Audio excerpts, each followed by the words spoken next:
बिस्मिल्लाहिर्रहमानिर्रहीम। तो आज का जो टॉपिक है वो है इलेक्ट्रिक फील्ड लाइंस। तो इलेक्ट्रिक फील्ड लाइंस जहाँ अब इलेक्ट्रिक फील्ड जो है ना ये रियल में होता है, सही है। और जो लाइंस होते हैं ये हम इमेजिनरी लेते हैं, इमेजिन करते हैं अपनी तरफ से अपने लिए आसानी पैदा करने में, कैलकुलेशन में और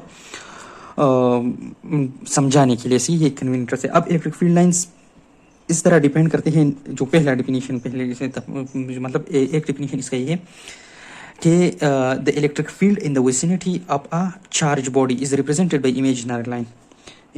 The electric field in vicinity of source charge is represented by imaginary lines. अब ये एक डिफिनेशन हो कैसे है, अब ये मैं समझाता हूँ।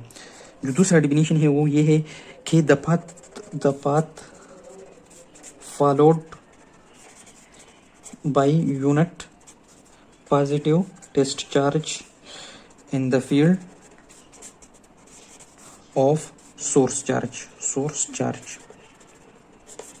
अब एक टेस्ट चार्ज हम एक इलेक्ट्रिक सोर्स चार्ज के इलेक्ट्रिक फील्ड में रखते हैं और वो सोर्स चार्ज टेस्ट चार्ज जिस डायरेक्शन में जाएंगे तो हम उस डायरेक्शन में एक लाइन ड्रा करेंगे, तो उस लाइन को हम क्या कहेंगे, इलेक्ट्रिक फील्ड लाइन। ये अब यहाँ पर देखते हैं। अब ये हमारे पास लेट से ये एक सोर्स चार्ज है, सही है। तो पहले यहाँ पर ये जो बात है ना, अब हमने यहाँ पर एक सोर्स चार्ज है, लेट से ये एक सोर्स चार्ज है, सही है, ये एक सोर्स चार्ज है। हम जहाँ पर भी टेस्ट चार्ज लेंगे, जाहिर बात है टेस्ट चार्ज वो यूनिट चार्ज जो इसको इफेक्ट नहीं करता, जो पिछले लेक्चर में हमने डिस्कस किया था।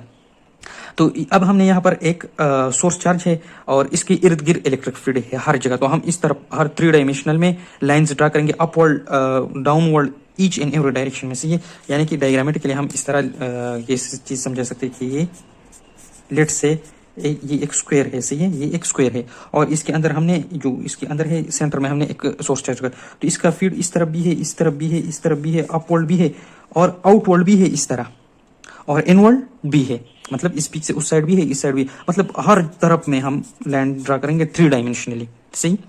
तो इस तरह हम 3 डायमेंशनली लाइन ड्रा करेंगे तो उसको कहेंगे क्या, इलेक्ट्रिक फील्ड लाइन। लेकिन ये पेज यहाँ पर हम 2 डायमेंशनल करेंगे।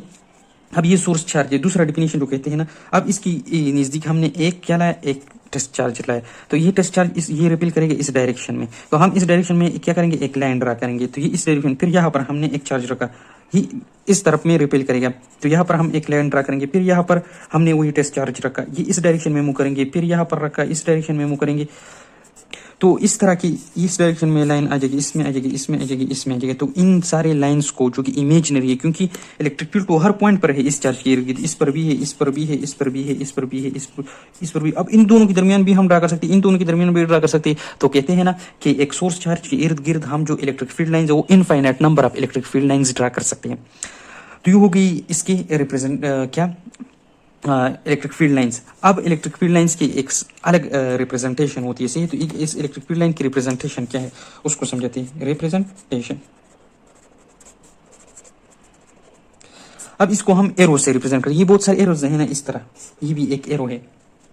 अब ये एरो क्या इंडिकेट करता है कि ये जो एरो है जी इलेक्ट्रिक फील्ड की डिफरेंट पॉइंट्स पर हम ड्रा करते हैं, जैसे ये चार्ज की। अब इस जिस तरफ हेड होगा ना ये डायरेक्शन शो करेगा, क्या शो करेगा, डायरेक्शन शो करेगा। अगर ये इस तरफ है तो हम मतलब ये यहाँ पर हमने चार्ज रखा, यहाँ पर सोर्स चार्ज ये इस तरफ मूव करते हैं, हम क्या करेंगे कि इस पॉइंट पर इस सोर्स चार्ज की इलेक्ट्रिक फील्ड की डायरेक्शन ये है, सही है। अब ये हो गया। अब ये हमने ये बोला कि जो है ना 3 डायमेंशनल होते हैं, तो इसके लिए हम एक लफ्ज यूज करते हैं रेडियली। ये क्या है, रेडियली। लेकिन अब इसमें 2 पॉइंट से रिप्रेजेंटेशन हुई। नंबर 1 है for positive source charge, for positive source charge, और दूसरा है for negative source charge, negative source charge. तो अब जो पॉजिटिव सोर्स चार्ज के लिए होगा, इसके लिए होगा रेडियली आउटवर्ड, रेडियली आउटवर्ड, और इसके लिए होगा रेडियली इनवर्ड, रेडियली इनवर्ड, सही है। अब रेडियली आउटवर्ड यहाँ पर इसका मतलब कि किस तरह है कि ये एक पॉजिटिव सोर्स चार्ज है, क्या है, सोर्स चार्ज है, सही है। अब इस सोर्स चार्ज की एरो के डायरेक्शन क्या होंगे, आउट की तरफ होंगे, आउट की तरफ, क्या है, आउट की तरफ होंगे इस तरह। तो इसके लिए कहेंगे कि पॉजिटिव चार्ज रेडियली अपवर्ड है, लेकिन नेगेटिव सोर्स चार्ज है, क्या है, नेगेटिव सोर्स चार्ज है, ये है। अब इसके लिए मतलब किस तरह ड्रा करेंगे, तो रेडियली इनवर्ड, तो ये इस तरह हो गए, जिस जो टेल होगा वो आउटसाइड होगा और हेड इस चार्ज की तरफ आएगा। अब ये रिप्रेजेंटेशन ऐसा क्यों किया है, क्योंकि मैंने बताया था ना कि जो पॉजिटिव चार्ज है वो हम कन्वेंशनली क्या लेते हैं, जो टेस्ट यूनिट टेस्ट चार्ज हम कन्वेंशनली क्या लेते हैं पॉजिटिव। तो जब हम ये per unit test charge positive रखेंगे तो ये पॉजिटिव ये रिपेल करेगी, आउट जाएगा। यहाँ पर अब पॉजिटिव यूनिट टेस्ट चार्ज रखेंगे तो ये इनवर्ड आएगा, जाहिर बात है नेगेटिव सोर्स चार्ज अट्रैक्शन होगा। अब ये हम पॉजिटिव क्यों लेते हैं, कन्वेंशनल का बेस किस चीज पर है, उसका बेस इस चीज पर है ना कि removal of electron is easy as compare to entering of electron to an atom। अब एटम को से जो जब हम इलेक्ट्रॉन रिमूव करते हैं वो बाय रबिंग भी कर सकते हैं, बाय टारगेटिंग एक्स रेज और अदर हेवी पार्टिकल्स, बहुत आसानी से हम ये निकल सकते हैं। सही है, ये वैलेंस है इसमें। लेकिन जो हम अंदर डालेंगे ना इलेक्ट्रॉन एक एटम के अंदर तो ये बहुत ज्यादा मुश्किल होते हैं। तो इसी वजह से हम जो इलेक्ट्रॉन की रिमूवल हो जाए किसी एटम से तो उसमें क्या जाते हैं, डिफिशियंसी ऑफ इलेक्ट्रॉन आ जाते हैं, मतलब नेगेटिव चार्ज की कमी आ जाए तो वो पॉजिटिव बन जाता है। तो इसलिए हम जो कन्वेंशनली यूनिट चार्ज है वो क्या लेते हैं, पॉजिटिव लेते हैं। अब ये दो बातें हो गई कि जो पॉजिटिव चार्ज है उसके लिए रेडियली आउटवर्ड है, जो नेगेटिव सोर्स चार्ज लेंगे उसके लिए रेडियली इनवर्ड है। सही है, अब इसकी पॉइंट्स बाय पॉइंट्स जाएंगे। ये एक पॉइंट हो गया, ये दो हो गया। अब तीसरा पॉइंट क्या है, तीसरा पॉइंट ये है ना कि जब हम एक सोर्स चार्ज से के नजदीक होंगे तो वहां पर नंबर ऑफ लाइंस की डेंसिटी ज्यादा होगी, जब हम दूर जाएंगे तो वहां पर नंबर ऑफ लाइंस की डेंसिटी बहुत कम। अब number of lines per unit area तो इसको हम क्या कहेंगे, इलेक्ट्रिक फील्ड लाइंस की डेंसिटी। सही है, और ये डायरेक्टली प्रोपोर्शनल है किस चीज को, स्ट्रेंथ ऑफ इलेक्ट्रिक फील्ड को, strength of electric field of source charge. अब ये कैसा, अब डायग्रामेटिकली हम ये ले लें कि ये एक सोर्स चार्ज है। सही है, अब इस सोर्स चार्ज के इर्द गिर्द क्या होंगे, इलेक्ट्रिक फील्ड लाइंस होंगी, एक ये इस तरह का। अब हम इसकी यूनिट एरियाज लेते हैं 2 पॉइंट्स पर। अब थोड़े और भी लाइन्स ड्रा करते हैं ना कि बहुत इजी हो जाए। ये है लेट्स से, सही है। अब दो जगह पर हम क्या ड्रा करते हैं, इसकी इलेक्ट्रिक फील्ड लाइन से। लेट्स से एक हमने इस एरिया पर ड्रा किया, सही है, यूनिट एरिया लिया, और दूसरी जगह पर फिर से हम इतना यूनिट एरिया ले जितना ये था। मतलब यहाँ पर अगर हम 1 मिलीमीटर स्क्वायर ले तो यहाँ पर भी हम 1 मिलीमीटर स्क्वायर ले लेंगे। तो अगर यहाँ पर आप देखिए 3 लाइन्स कवर किया है यहाँ पर, और यहाँ पर 2 लाइन्स कवर किया है, यहाँ पर 3 लाइन्स। तो यहाँ पर नंबर ऑफ लाइंस की डेंसिटी ज्यादा है, मतलब number of lines per unit area ज्यादा है, तो density of electric field line ज्यादा है ना। तो इसका मतलब ये यहाँ पर अगर हम जो यूनिट पॉजिटिव डिस्चार्ज होगा वो रखेंगे और यहाँ पर हम रखेंगे, तो यहाँ पर इसकी जो रिपल्सिव फोर्स है वो ज्यादा होगा। वो हम किस चीज से हमें पता चलेगा, क्योंकि वो बहुत स्पीड से रिपल होगा। लेकिन जब यहाँ आएगा फिर भी रिपल होगा, लेकिन स्लो होगा। मतलब इस तरह ये जो है ना, ये यहाँ पर ये हमने रख लिया यूनिट पॉजिटिव से। तो जब जी पहले तेजी से होगा फिर स्लो हो जाएगा, फिर यहाँ जब विसिनिटी खत्म हो जाएगी वहां पर ये स्टॉप हो जाएगा, बिल्कुल फिर मूव नहीं करेगा। सही है, फिर क्या कहते हैं कि अब यहाँ से हम अंदर मूव करते हैं ना इस चार्ज को, जब हमसे अंदर से मूव करते हैं इस तरह, तो पहले में आसानी होगी, फिर थोड़ी सी मुश्किलात होगी, जब नजदीक बहुत आएंगे तो फिर ये और आने ही नहीं देगा। मतलब यहाँ पर इलेक्ट्रिक फील्ड स्ट्रॉन्ग है, जहां पर इलेक्ट्रिक फील्ड लाइंस की डेंसिटी ज्यादा है। तो इसका मतलब ये हुआ कि हम जब इलेक्ट्रिक फील्ड सोर्स चार्ज के नजदीक होते हैं, इलेक्ट्रिक फील्ड लाइंस थोड़ी सी एरिया में बहुत ज्यादा होती है, और इस वजह से इलेक्ट्रिक फील्ड बहुत ज्यादा मजबूत होती है एज कम्पेयर टू अवे। सही है, तो इसका मतलब ये है कि E एट पॉइंट ए, ये हम पॉइंट ए ले लेंगे, E B ले लेंगे, is greater than E at point B. तो इलेक्ट्रिक फील्ड इंटेंसिटी क्या है, एट पॉइंट ए ग्रेटर है एट पॉइंट बी, और इसी वजह से at point A unit test charge ज्यादा इलेक्ट्रिक फोर्स एक्सपीरियंस करेगा as compare to at point B. अब एक और पॉइंट है जो क्लियर करना होगा। अब हम जो रेफरेंस टू टेस्ट चार्ज लेते हैं, सी रेफरेंस टू टेस्ट चार्ज, ये 2 पॉइंट है जो बहुत अहम है। नंबर ए, जब पॉजिटिव टेस्ट चार्ज हो, क्या हो, पॉजिटिव टेस्ट चार्ज हो, और बी जब निगेटिव टेस्ट चार्ज हो। सही है, निगेटिव टेस्ट चार्ज हो। कन्वेंशनली हम पॉजिटिव लेते हैं, लेकिन दोनों को डिस्कस करते हैं। मतलब अब इनडिकेटर तो किसी भी बुक से आ सकते हैं, ये एक पॉइंट है जो कि लिखना है केपीकेव की बुक में नहीं है। अब देखो, जब पॉजिटिव टेस्ट चार्ज लेंगे ना तो फिर हम सोर्स चार्ज जो होगा, सोर्स चार्ज उसको वो भी पॉजिटिव होगा। क्या होगा, पॉजिटिव, उसको हम सोर्स चार्ज कहेंगे। सही है, लेकिन जब इसकी रेफरेंस में हम निगेटिव चार्ज लेंगे ना, निगेटिव चार्ज, तो उसको क्या कहेंगे, सिंक चार्ज कहेंगे। क्या करेंगे, सिंक चार्ज। जब नेगेटिव चार्ज लेंगे, इसकी जगह अगर हम नेगेटिव लगाएंगे विद रेफरेंस टू जो टेस्ट चार्ज वो पॉजिटिव हो, तो हम इसको सिंक चार्ज के अब सिंक डोपनी को कहते हैं। तो ये जो यहाँ पर फिर ये पॉजिटिव चार्ज होगा ये इस तरफ इसके अंदर आएगा, और सोर्स वही चीज होता है जिससे चीजें बाहर जाती है, मतलब एक फैक्ट्री में चीज बनती है तो उससे बाहर ट्रांसपोर्ट हो जाती है, सही है। और एक समंदर है वो एक एज अ सिंक का कार्य करती है, उसमें दरिया सब कुछ उसके अंदर बह जाती है। तो अब यह वही मिसाल है, जो नेगेटिव है with reference to positive test charge, इसको सिंक चार्ज कहेंगे, with reference to positive charge positive source charge, positive charge को सोर्स चार्ज कहेंगे, सही है। अब ये दोनों क्या है, एमसीक्यूज है, याद रखना। अगर एक एमसीक्यूज आ जाए कि with reference to positive test charge which one will be the source charge, तो नीचे कर लिखा हो positive negative both positive and negative none of this, तो आप लोगों ने क्या सिलेक्ट करना है, पॉजिटिव। अगर आ जाए कि with reference to positive test charge which one of the following will be sink charge, तो फिर वही लिखा होगा ए में पॉजिटिव बी में नेगेटिव, तो आप लोगों ने नेगेटिव ही सेलेक्ट करना है। अब with reference to negative test charge ये जो चीज है ये उल्टा हो जाता है, सही है। तो with reference to negative test charge क्या हो जाता है, पॉजिटिव टेस्ट चार्ज होना, पॉजिटिव चार्ज हो, सॉरी जो पॉजिटिव सोर्स चार्ज हो वही क्या बन जाता है, वो सिंक बन जाता है, रिवर्स हो जाता है, ये सिंक हो जाता है। और नेगेटिव क्या, उसको क्या कहेंगे, सोर्स कहेंगे, सोर्स चार्ज। अब इसके लिए रीजन क्या है, क्योंकि जब नेगेटिव टेस्ट चार्ज और नेगेटिव चार्ज ये रिपेल करेगा, आउटवर्ड मूव करेगा, और पॉजिटिव इसको अट्रैक्ट करेगा तो ये उसके अंदर सिंक होगा, सही है। तो ये इसी एक ट्रिक से याद करें, जो सोर्स होता है उससे चीजें बाहर ट्रांसपोर्ट होती है, एक्सपोर्ट होती है, और जो सिंक होता है उसके अंदर आ जाती है चीजें। तो उसके लिए आपने फिर चार्ज को कंपेयर करना हो, जो अट्रैक्ट करेगा वो क्या होगा, सिंक होगा, जो रिपेल करेगा वो सोर्स होगा। अब ये पॉइंट भी क्लियर हो गया। अब ये जो सब चीजें हम पढ़ रहे हैं ये है characteristics of electric field lines, ये अब 4 तक तो हमने एक एक का पढ़ा, सही है। अब हम 5वें पॉइंट में क्या है, 2 चार्ज लेंगे, सही है। कितने लेंगे, 2 चार्जेस, 2 सोर्स चार्ज लेंगे, 2 चार्जेस लेंगे, ये दोनों सोर्स लेंगे। तो अब एक चार्ज हमने यहाँ पर लिया, एक चार्ज हमने यहाँ पर लिया, ये पॉजिटिव है ये नेगेटिव है, तो ये बात याद रखना कि हमने क्या बोला था कि जो पॉजिटिव चार्ज होगा उसके लिए इलेक्ट्रिक फील्ड रेडियली आउटवर्ड होगा, और जो नेगेटिव चार्ज होगा उसके लिए इलेक्ट्रिक फील्ड रेडियली इनवर्ड होगा। तो जाहिर बात है, अब ये हम यहाँ पर क्या कहेंगे कि जो इलेक्ट्रिक फील्ड लाइंस होगी वो स्टार्ट करेंगे पॉजिटिव टेस्ट चार्ज पर और टर्मिनेट करेंगे नेगेटिव टेस्ट चार्ज पर।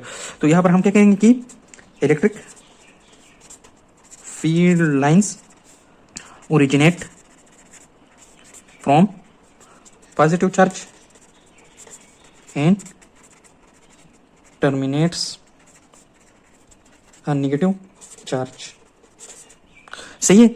अब इसकी जो रिप्रेजेंटेशन होगी वो किस तरह होगी, अब ये पॉजिटिव चार्ज तो जाहिर बात है एक तो इस तरफ होगी, यहाँ पर टर्मिनेट हो जाएगी, सही है। तो ये इस डायरेक्शन में रहेगी। फिर जो दूसरा को वो इस तरह इसकी तरफ बेंड करेगी, सही है। फिर तीसरा इसकी तरफ फिर से बेंड करेगी, इसके सारे का डायरेक्शन इस तरफ होगा, फिर इस तरफ इस तरह होगा, सही है, इस तरह, फिर ये भी इस तरह आ जाएगा। फिर जो इससे और ओरिजिनेट होगा वो किस तरह कहेंगे, वो ऊपर से जाएगा इस तरह,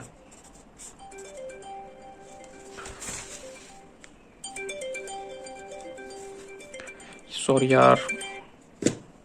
अब इससे इस तरह, फिर इस तरह, मतलब ये इस तरह आएंगे और यहाँ पर सिंक होंगे, सही है।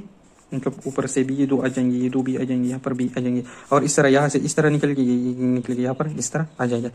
तो ये मतलब ओरिजिनेट फ्रॉम सोर्स चार्ज। अब ये जो लाइन है ना ये रेडियली आउटवर्ड जाती है, लेकिन जो नेगेटिव चार्ज ये अपनी तरफ खींचेगा ना। अब लेट से हमने यहाँ पर एक टेस्ट चार्ज रखा, तो ये जो टेस्ट चार्ज है ये इस लाइन की डायरेक्शन में जाएगा, यहाँ पर हमने रखा ये इस लाइन के सेम टू सेम इस डायरेक्शन में जाकर वहां पर चिपकेगा। तो ये 2 चार्जेस के लिए होगी, ओरिजिनेट पॉजिटिव चार्ज से और टर्मिनेट नेगेटिव चार्ज पर।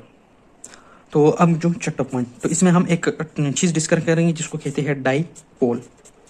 अब डाइपोल का मतलब है, di means 2, pole means end, लेकिन इसका मतलब ये है कि इसी तरह 2 अपोजिट चार्जेस, ये एक बॉडी है जिसके एक एंड पर पॉजिटिव चार्ज है, एक दूसरे एंड पर नेगेटिव, तो इसको हम क्या कहेंगे, डाइपोल कहेंगे। लेकिन अब बात क्या है, जो इस यहाँ पर हम अगर टेस्ट चार्ज रखेंगे ना इसके इर्द गिर्द, तो इस डायरेक्शन में जाएगा, और अगर यहाँ पर रखे वो भी इस डायरेक्शन में आकर नेगेटिव पर डिपॉजिट करेगा। मतलब इसका जो वेक्टर है ना, इसका जो इलेक्ट्रिक फील्ड इंटेंसिटी का वेक्टर है ई वेक्टर, ये और ये वाला वेक्टर जो है ये बिल्कुल सेम टू सेम डायरेक्शन में। तो हमने पढ़ा था जो यहाँ पर सारे वेक्टर की रूल्स जो है ना वो फॉलो होंगे ना।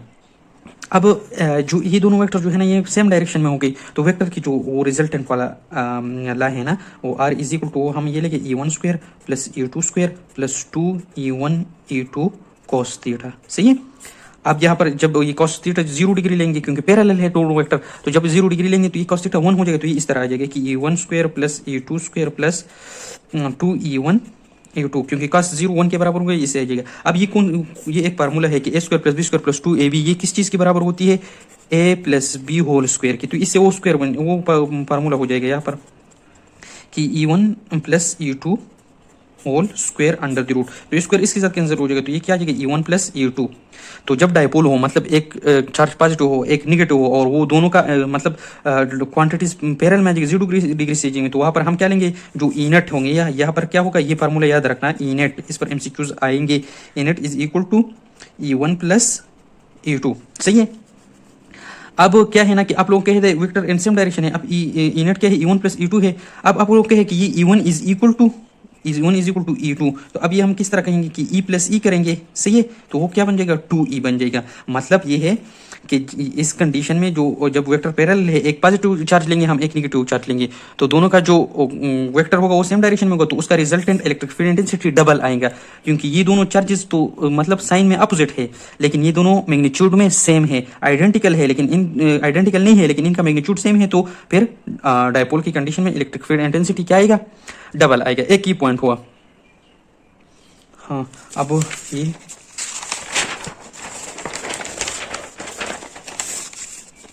तो इस यहाँ पर फार्मूला हमारे पास क्या है कि E net is equal to E1 plus E2 in case of dipole. और जब E1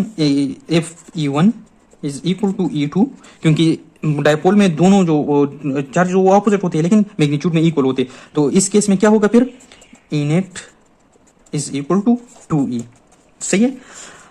हाँ अच्छा, अब ये हो गया। अब जो 7 नंबर पॉइंट है ना, उसमें हम यहाँ पर डायपोल में दो अपोजिट चार्जेस लिए, अब ये यहाँ पर आइडेंटिकल लेंगे, सही है। अब जब टू चार्जेस आइडेंटिकल होगा तो उसके बीच में एक पॉइंट बनेगा जिसको क्या कहेंगे, नल पॉइंट।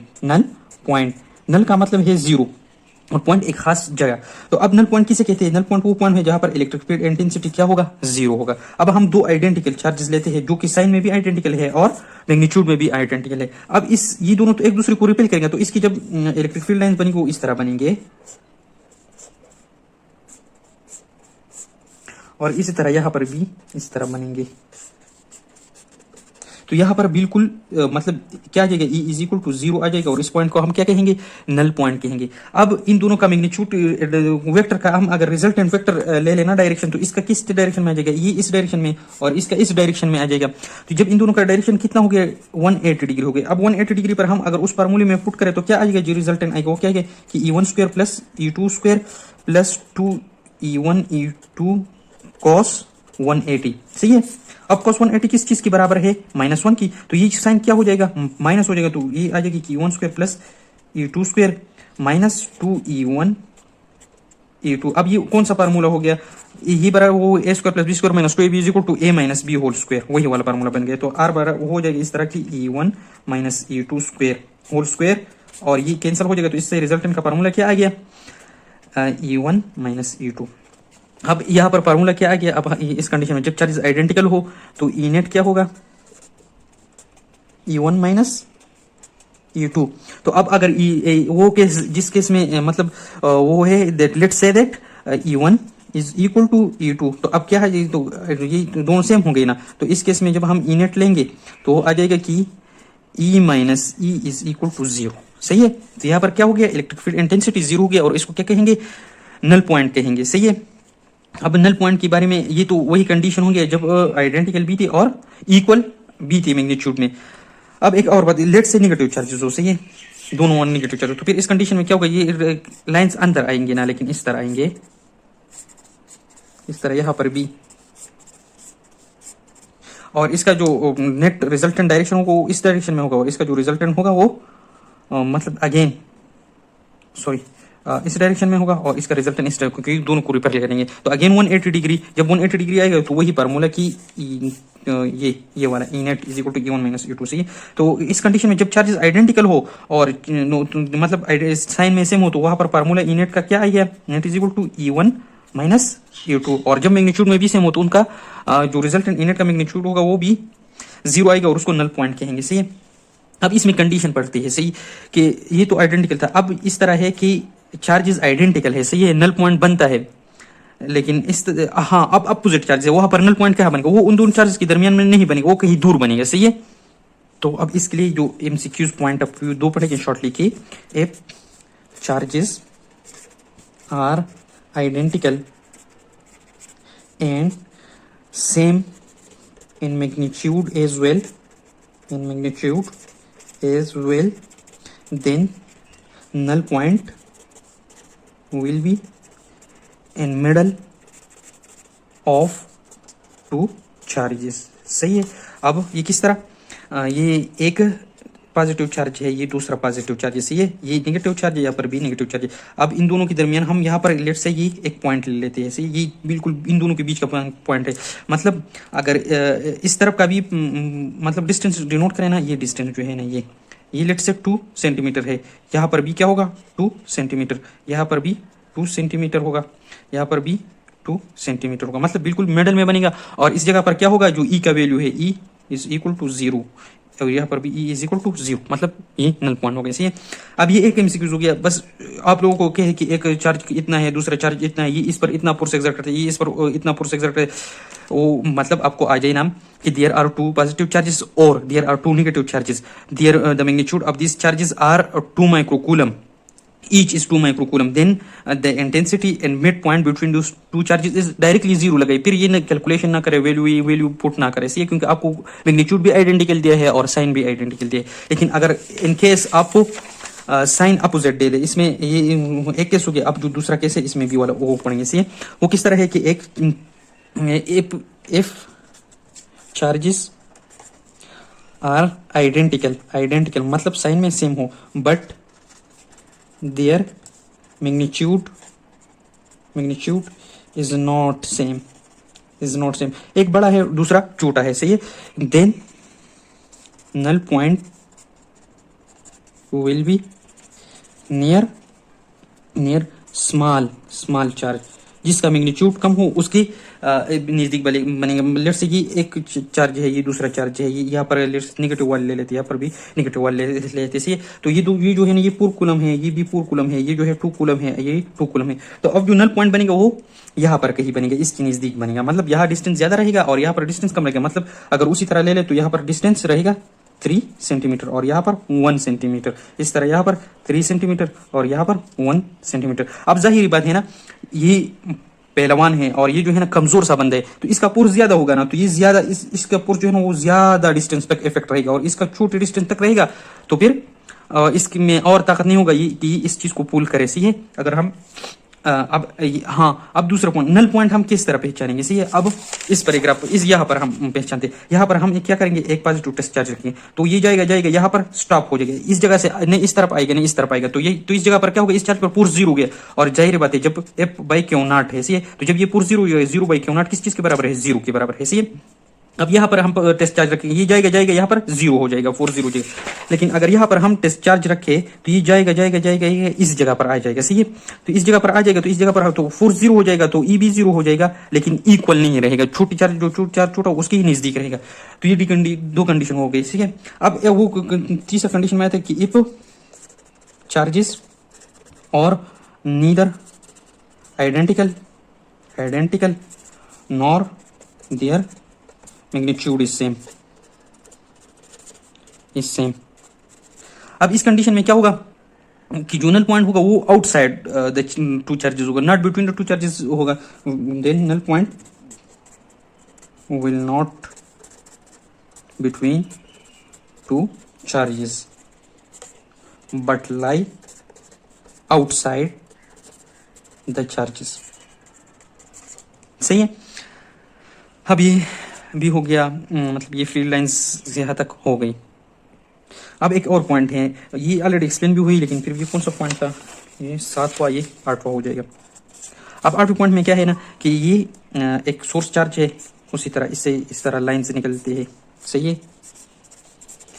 अब 2 पॉइंट ले लेते हैं, एक ये पॉइंट ले लेते हैं, एक ये पॉइंट ले लेते हैं। यहाँ पर इन दोनों लाइंस के दरमियान डिस्टेंस कम है, इन दोनों लाइंस के दरमियान यहाँ पर डिस्टेंस कम है और यहाँ पर ज्यादा है, तो यहाँ पर ई क्या होगा, वो ज्यादा होगा और यहाँ पर ई क्या होगा, कम होगा। मतलब E A is greater than E B. ये पहले वाली density of electric field lines में समझ आ गया, लेकिन ये बुक में दोबारा फिर से पीछे डिस्कस किया, इसलिए मैंने ये अलग फिर से बताया।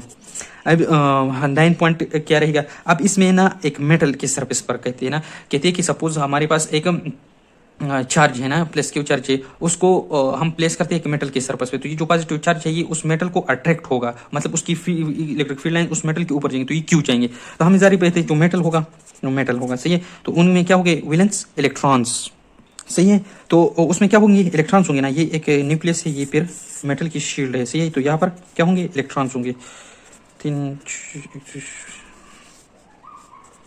बहुत सारे इलेक्ट्रॉन होंगे। तो ये हम एक मेटल का टुकड़ा ले लेते हैं, सही है। अब क्या कहते हैं कि यहाँ पर हमने एक सोर्स चार्ज रखा, तो ये जो मतलब ये जो चार्ज है इस इलेक्ट्रॉन पर अट्रैक्शन फोर्स करेगा ना, लेकिन हमें पता है जो कि क्या है, पॉजिटिव इलेक्ट्रिक फील्ड लाइंस के लिए हम डिनोट करेंगे। तो electric field line zero positive से ओरिजिनेट होते हैं, नेगेटिव पर टर्मिनेट होते हैं, तो इलेक्ट्रॉन पर नेगेटिव चार्ज है, तो ये लाइन्स इस तरह जाएंगे। लेकिन ये अब एक मेटल ले लेते हैं, ये इसकी सरफेस पर यहाँ पर उसके सामने हमने एक पॉजिटिव सोर्स चार्ज रखा यहाँ पर, सही है। अब ये सोर्स चार्ज को जैसे क्या होगा, ये इलेक्ट्रॉन सरफेस को अट्रैक्ट हो जाएंगे, सही है। जब ये इलेक्ट्रॉन सरफेस को अट्रैक्ट हो जाएंगे तो इससे इलेक्ट्रिक फील्ड लाइंस इस तरह आएंगे, इसी तरह। तो बुक में एक जुमला लिखा है कि जिस जगह पर ये इलेक्ट्रिक फील्ड लाइंस में इलेक्ट्रिक फील्ड लाइंस पर ये टर्मिनेट करते हैं, तो उस जगह का एंगल जो होता है ना, ये वाला एंगल वो 90 डिग्री होते हैं, मतलब ये परपेंडिकुलर होते हैं। और जाहिर बात है परपेंडिकुलर ही होंगे, जो जिस जगह पे का भी लाइन होगा वो किस तरह, वो इस तरफ घूमेगा, वो इस तरफ घूमेगा, और जब डिपॉजिट करेगा तो यहाँ पर 90 डिग्री में होगा, परपेंडिकुलर होगा। तो अब ये मेटल वाली बात हो गई। बुक में एक ही जुमला लिखे है, जो इलेक्ट्रिक फील्ड लाइंस है ये अपोजिट चार्जेस के अट्रैक्शन को एक्सप्लेन करती है। तो ये तो जाहिर है पता है, अपोजिट चार्ज एक दूसरे को अट्रैक्ट करेंगे। लेकिन अब जो इंपॉर्टेंट पॉइंट है वो क्या है, ये लोग कहते हैं ना कि एक कंडक्टर है, सही है, ये एक कंडक्टर है। तो ये कंडक्टर तो मतलब एक साइलेंटिकल फॉर्म में होते हैं, तो इसके ऊपर क्या आ जाते हैं, बहुत सारे चार्जेस आ जाते हैं, सही है, इसकी सरफेस पर। लेकिन फिर क्या, तो जो कंडक्टर होंगे जाहिर बात है कंडक्टर में इलेक्ट्रॉन मूव करते हैं, वो सरफेस पर मूव करते हैं, ये बात याद रखना। वैलेंस इलेक्ट्रॉन जो है वो जंपिंग करते हैं, मतलब यहाँ पर एक एटम होता है, मतलब सोडियम का ले लेते हैं, और यहाँ पर भी होता है। तो ये जो इलेक्ट्रॉन होता है इससे जंप करके करता है और इससे भी जंप करता है, तो ये क्या बन जाते हैं, पॉजिटिव बन जाते हैं, और यहाँ पर इलेक्ट्रॉन रहता है, यहाँ पर ये पॉजिटिव बन जाते हैं और यहाँ पर इलेक्ट्रॉन रह जाते हैं, तो इसलिए जंपिंग ऑफ इलेक्ट्रॉन होती है, तो इसकी सरफेस होती है। लेकिन जब हम इसके अंदर इलेक्ट्रिक कंडक्टर के अंदर देंगे तो इलेक्ट्रिक फील्ड जीरो होगा। क्यों जीरो होगा, इसका रीजन ये है कि ये इलेक्ट्रिक जो ये है, ये कंडक्टर है, इस फॉर्म में पड़ा है। अब हमने इस तरह किया, ये वाला सरफेस ड्रा करते से ये इस तरह से, ये इस तरह कंडक्टर है, तो वो चार्जेस पॉजिटिव चार्जेस होंगे या नेगेटिव चार्जेस होंगे, ये पॉजिटिव चार्जेस इस तरह बनते हैं, इस तरह, सही है। तो अब पॉजिटिव चार्ज इसके लिए रेडियली आउटवर्ड इलेक्ट्रिक फील्ड हो, तो इसके लिए इस तरफ भी होगा और इस तरफ भी होगा, इस तरह इस यही इस चार्ज के इस तरफ भी होगा, इस तरफ भी होगा, इस तरह इस चार्ज के इस तरफ भी होगा, इस तरफ भी होगा, इस तरफ भी होगा, इस तरफ भी होगा। अब इस चार्ज का जो है ना और इस चार्ज का, ये दोनों के अपोजिट है ना, तो ये एक दूसरे को इस तरह भी जाते हैं, तो ये जो है ना ये इसका इफेक्ट कैंसल कर देता है। ये वही बात हो गई, ये 180 डिग्री पर फील्ड लाइन जाते हैं, तो इनेट क्या होगा, E1 माइनस E2, सही है। जब E1 माइनस E2 होगा, मतलब दोनों पॉजिटिव चार्ज है ना, जब दोनों पॉजिटिव चार्ज है तो बीच में नल पॉइंट आएगा और दोनों का यहाँ पर मैग्नीट्यूड भी सेम होता है, तो इससे क्या जाएगा, जीरो डेंसिटी आ जाएगा। तो इसका मतलब ये कंडक्टर के अंदर पुल क्या होता है, नल पॉइंट होता है, नल पॉइंट होता है, और वहां पर जो इलेक्ट्रिक फील्ड की डेंसिटी होगी वो क्या होगी, इंटेंसिटी जीरो रहेगी। अब ये पॉइंट एक्सप्लेन किया है, सही। अब हमने नल पॉइंट पर एमसीक्यूज की, अब एक थोड़े और एमसीक्यूज के पॉइंट से, हाय अल्लाह। अब एक एमसीक्यूज आता है कि टू वेक्टर है, एक कहते हैं कि इलेक्ट्रिक फील्ड इंटेंसिटी का वेक्टर होता है और एक इलेक्ट्रिक फोर्स का वेक्टर होती है, कौन सी डिग्री पर है। तो ये तो दोनों सेम ही चीज़ें, जब सेम चीज़ें है तो मतलब 0 डिग्री पर होता है। मतलब देखिए अब ये एक चार्ज है, तो यहाँ पर टेस्ट चार्ज है। अब इस टेस्ट चार्ज पर इसका जो इलेक्ट्रिक इंटेंसिटी का वेक्टर वो भी हम इस डायरेक्शन पर लेते हैं, और इसका जो फोर्स का वेक्टर होता है वो भी इस डायरेक्शन में लेते हैं, तो ये क्या हो जाता है, 0 डिग्री पर पैरेलल हो जाते हैं, सही। अब ये एक बात हो गई। अब दूसरा बात ये है कि वो कहते हैं कि मतलब कि कहते हैं कि एक एमसीक्यूज इस तरह फॉर्म एमसीक्यूज फॉर्म में लिखते हैं। अब कहें कि the ratio of source charges is 3 मतलब लेट्स से 3:2, सही है। तो कहते हैं कि what is the ratio of electric field intensity at same separation, at some separation मतलब distance from सोर्स चार्ज, सही है। तो अब जाहिर बात है हमने पढ़ा था जो ई का फॉर्मूला है वो बराबर है Q/R²। अब इसमें रेशो सिर्फ किसकी क्यों नहीं है, Q का, तो हम Q का लेंगे, तो क्या लेंगे इस तरह, E1 divided by E2 is equal to Q1 divided by Q2। तो इस तरह इसका 3 दिया है, इसका 2 दिया है, तो क्या आ जाएगा, जाहिर बात है 3:2। तो ऑप्शन में गिवन होगा कि 3:2 है, बी में गिवन होगा 2:3 है, सी में गिवन होगा 1:1 है, और ज्यादातर लोग इस 1:1 ऑप्शन के लिए जाते हैं, लेकिन ये कुछ कंडीशन में होता है और कुछ में नहीं होता है, तो इसका ख्याल रखना। एक इस तरह के एमसीक्यूज होते हैं। अब एक दूसरा एमसीक्यूज पढ़ते हैं, सही है। वो इस तरह ही का मतलब इलेक्ट्रिक फील्ड इंटेंसिटी कहेंगे ना कि the ratio of test charge is 10/25. What will be the ratio of E1 ratio E2? तो अब जाहिर बात है के क्यू बाई आर स्क्वायर, सही है, इज इक्वल टू, तो ये टेस्ट चार्ज पर डिपेंड ही नहीं करता, जो क्यू वाला चार्ज है उस पर डिपेंड ही नहीं करता, तो ऑप्शन में क्या आएगा 1/1. अब अगर आपको कहे कि टेस्ट चार्ज की रेशो है ये x है ये y है, मतलब जो भी वैल्यू दे दे यहाँ पर क्या आंसर आएगा 1/1 आंसर ही आएगा, सही है. अब एक और एमसीक्यूज लिखते हैं, मतलब ये इस तरह कि the ratio of charges is Q1 is greater than Q2. इस पर अब गौर करना, Q1 is greater than Q2, then null point is, तो ए ऑप्शन दिया होगा कि नियर Q1, बी दिया होगा नियर Q2, सी दिया होगा कि इन बिटवीन, और डी दिया होगा ऑल इज पॉसिबल. तो कौन सा होगा, जो स्मॉलर होगा उसकी नजदीक होगा ना, तो जो स्मॉलर होगा वो कौन सा है, नियर Q2, ये वाला ऑप्शन आ जाएगा, सही है. ये हमने पीछे एक्सप्लेन किया. अब क्या जाते हैं, एक और एमसीक्यूज ले लेते हैं कि किस तरह बनाए हैं, कि थोड़ा कॉम्प्लेक्स करते हैं, कि the ratio of source charges is 3/2, सही है, and ratio of separation is 1/5, सही. ये सेपरेशन की वैल्यू दे, मतलब जो आर स्क्वायर का वैल्यू है, आर स्क्वायर के लिए इनवर्सली प्रोपोर्शनल होता है, तो कहते हैं कि फिर क्या कहते हैं, what will be the ratio of E2 ratio E1, इस तरह करेंगे, सही. तो अब जाहिर बात है, पहले क्या करेंगे, फार्मूला लिखेंगे कि E1 जो है और ये क्या है E2 है. अब क्या करेंगे कि ये Q1 डिवाइडेड बाई Q2 लेंगे और R2 square divided by R1 square, ये रेशो का फार्मूला हमने ड्रॉ किया. तो अब इसमें क्या बनेगा, Q1 रेशो Q2 क्या है, 3/2 है, ये हो गया. और मतलब सेपरेशन का क्या है, 1/5 है, तो तो इनवर्सली प्रोपोर्शन है, तो उल्टा हो जाएगा, 5 ऊपर चला जाएगा और नीचे 1 आ जाएगा, 5 स्क्वायर और 1 स्क्वायर. अब इससे क्या आ जाएगा कि 3 × 25 डिवाइडेड बाई 2. अब 3 × 25 से क्या आ जाएगा, 75 आ जाएगा और 2 आ जाएगा. तो यहाँ पर कौन सा 75/2 आ गया, लेकिन ट्रिक क्या है, ये आंसर नहीं है. आंसर किस तरह दिया होगा, मतलब मैं यहाँ पर ऑप्शंस देता हूँ. ये ए ऑप्शन है, वो कहेगा कि 75/2, बी ऑप्शन दिएगा और 2/75, सी इज 1/1, डी दिएगा नॉन. आंसर क्या है, 2/75 है, क्योंकि ट्रिक यहाँ पर है, आप लोग कहते हैं कि E2 की रेशो E1 को मालूम E1 को कहे, और यहाँ पर हमने कौन सा मालूम किया, E1/2. तो इस पॉइंट को भी याद रखना कि जो रेशो है वो E2/E1 का बता रहा है या E1/E2 बता रहा है. तो यहाँ पर आंसर क्या होगा, 2/75 हो गया. तो अब ये इलेक्ट्रिक फील्ड लाइंस की लेक्चर मुकम्मल हो गया, और इंशाल्लाह आगे जो टॉपिक आएगा फिर वो डिस्कस करेंगे. तो में याद रखना. अल्लाह हाफिज़.